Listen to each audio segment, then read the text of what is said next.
What is up, ladies? Leon Trotsky here, bringing you some FIFA 13 career mode. This is a series I've been wanting to do for a while, and I figured I'd just throw it up on my new channel here, let you guys enjoy some FIFA, some career mode, just share some of my tips and tricks and strategies and gameplay and all that good stuff with this FIFA career mode. I'm starting here. This is the first. I just started. Bristol Rovers is my team that I'm playing with, guys. They're a lot of fun. They're N-Power League 2. If you guys don't know football that well, it's the English lowest division in this game, at least. And this is just the menus in the beginning. As soon as the transfer window hits in the very beginning, you got to start moving players. I did go through my squad report. I got a decent amount of players, not too much youth. This is me just lifting up some of the players that I know I'm not going to play. Might as well try and get as much money in as I can. The next big thing we're going to be doing, obviously, is you got to get rid of players that you just know you're not going to be playing. With these crappy teams, you get a lot of people that are just like less than 50 rated and like 19 years old, and obviously they're not worth much money, but if you can get rid of them, get $30,000 or 30,000 pounds, whatever I'm using, and I can use that money to maybe scout or something like that, that's my ideal situation. Here I did find a left midfielder as a free agent. This guy plays left midfield and right midfield. I believe he's a created player, but he seems to be able to do the job for me. I sent him in a contract offer. Free agents are the best way to pick up guys in the very beginning of this game because, one, there's no transfer fee, so they're usually cheap as hell. All you got to do is pay wages.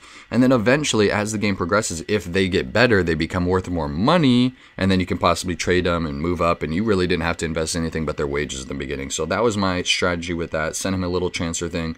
I'm all about scouting in this, guys. I figure, all the players are going to be really low level on my team. The players that I'm able to be buying are going to be really low level. I might as well try and scout some players, get lucky, maybe get a few people in there. So I get the scouts out as soon as possible.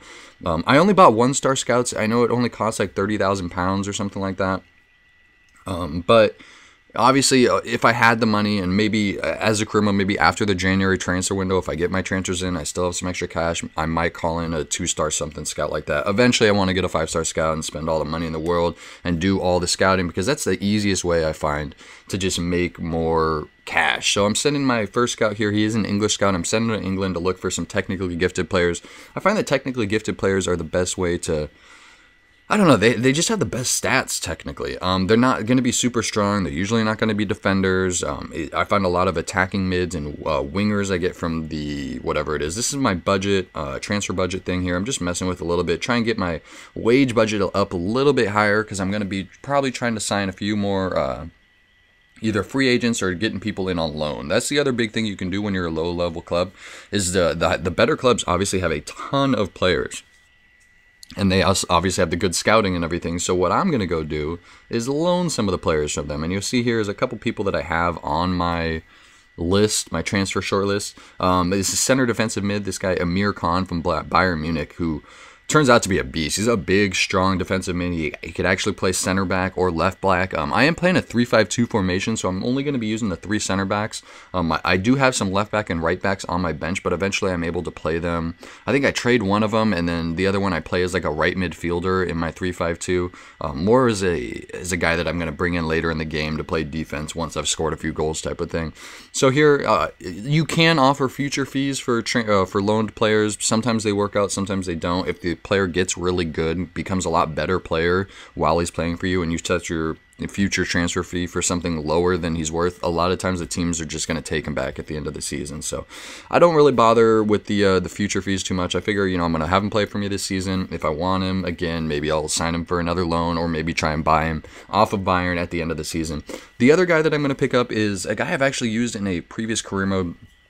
This center back, Kareem Rekic, I believe his name would be called. He's from Man City. He's a young guy. I stick for the youth. The youth is crucial, especially in these lower leagues. Especially with people that you're signing to actually buy, it's much more important if you're going to be purchasing a player that he is youthful. Because as you go along, you want those youthful players. They have a better potential of getting better as the game progresses. So it's pretty simple stuff. Continuing on here, so we sent out our loan offers. Unfortunately, the guy that I really wanted, the left midfielder, the free agent, Zagure or something like that, he's from Bolivia, so he's got some Spanish last name. His bid was rejected because he wanted a more important role on my team. So I told him, you know what, I'm going to play him. He plays either left midfielder or right midfielder, positions that I definitely needed to fill, and crucial first-team player. This guy is going to be playing for me a lot. And as his career progresses, this guy is actually pretty decent. He's a good midfielder. He's got some speed. He's got some great dribbling. He can do some passing.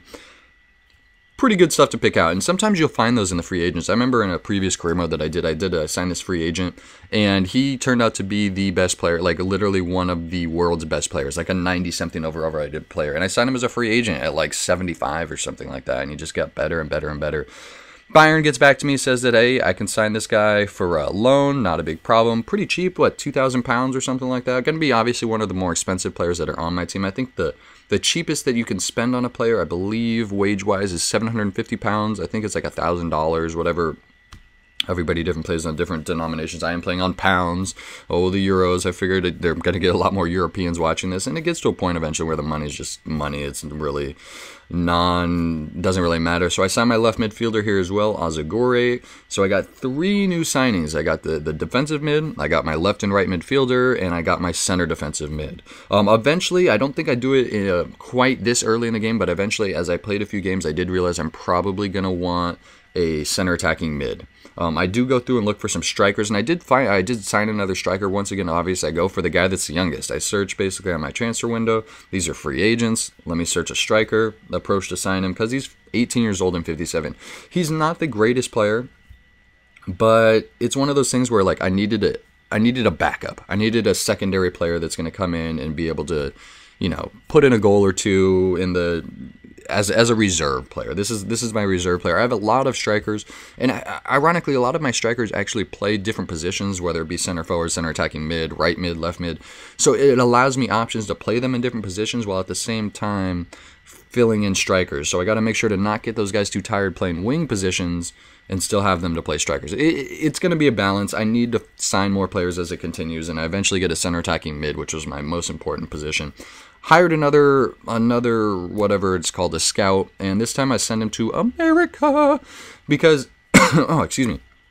The way that I look at this game, obviously you usually want to, if you have somebody going to England and your scout's English, you usually want to send them at least at first to the country that they're from. I find you usually have the most success with that. After that, if the country's already taken, what I like to do is go to the country that I'm nationally, like my coach would be the national team of. I'm not there yet, but my coach is a U.S. national coach type of thing. Like my nationality is from the United States. I am American. So I figured, might as well go get some American players. And eventually, if I do become the American international coach, it does allow me to go through the American players and search for any players that I have on my youth squad. Even if they're 14, 15 years old, you can go and look at them in your youth squad when you're trying to set up your American international squad. You can go and look at them, even if they're in your youth squad, and you can find out, hey, this guy's stats are going to be like this, he's this old, he's already rated this much. However, when they're in the youth squad, you can only look at the potential. But in the international squad, when you're trying to set up your international squad, you can actually look at their full score. So it's something kind of interesting to know about. And another cool thing is that you can actually play players. I played with the Ivory Coast before, and I had signed some Ivory Coast players, and you can actually play them before they're 16 on the international stage. I believe I played him once when he's 15 years old. I'm not sure about 14 because you can't sign them when they're under 14, obviously, but when they're 15 years old, I believe you can actually play them on the international scene if they're good enough and fit into the team and all that good stuff. So this is I think he's my right back. I had a couple right backs and a couple right midfielders, and with the 3-5-2, like although it's nice to have defenders, this guy's worth like £120,000, and I really don't think I'm going to play him that much. Put him up for transfer list, see if I can get any money for him. I think somebody eventually offers me some money for him, and it's worth it type of thing. This is just really cleaning out the squad of all the junk that I'm not going to use because it's little money, £30,000. You got to think about, I'm going to be doing a lot of scouting, £30,000 to buy the scout, £30,000 or something like that to sign somebody, $15,000 to sign them onto your youth squad, and then sign them. You got to save up those little bit of cash because in between transfer windows, obviously once the January transfer window hits, I'm allowed to ask for more money, and I'll get more money and probably sign a couple more players. But in the meantime, you want to have a little bit of spending cash on top of a wage budget that you can spend on scouting. So because it's going to be really horrible if I scouted some 94 rated overall potential player and I don't have £30,000 to sign him to my youth squad and somebody else comes and sign him. It is a possibility I want to stick away from. That's why I try not to spend all of my money in the transfer window. I always like to leave a little bit left over just in case. Here we are. We're signing the striker that we get off free agents. Pretty cheap. We have 1,500 some odd pounds. pretty cheap, pretty cheap, pretty cheap. So as you say, like I had 500, 600,000 pounds to start off as my transfer wage budget and like 3,000 wage. Obviously, I wanted to put a lot more towards wages and just focus mostly on signing free agents and signing the loan players. So that's what I did. I still got a little bit extra cash. I'm going to finish off through the transfer window. But we're starting to come up on the first friendly game here. I think I just want to get in this is my squad report here, just showing you what I got. I got my 3 center backs here. I got a lot of people on loan. That's the only big worry about it, is sometimes I don't like to loan too many players, because then as they do progress, you lose them at the end of the season, and all that progression is kind of to nil. But we'll sign more players as we go along here. I got my 2 center defensive mids. Left midfielder, I'm running Azagore. I got a couple strikers up top. Payne, I want to try him out, so I figure I'm going to play him. I got Richards, and there's another guy that I don't play too much, but eventually I do play him a lot. This Elliot Richards, no, he's some black guy, so he's fast and can score goals. It's always a good thing. But yeah, so that's my squad report. Here's my simple team ranking. Obviously, the people that I signed are probably the best. At Amir Khan, Rekic are just great defenders. But this is coming down to the end of this first little transfer windows. So I hope you guys enjoy this. Stay tuned for the next episode. I will bring you some gameplay. That's just a little history of my transfer negotiations, and I will see you soon with some games, some friendly games we got coming up soon. So hope you guys enjoy this. A lot more FIFA coming soon. You know how we do, guys.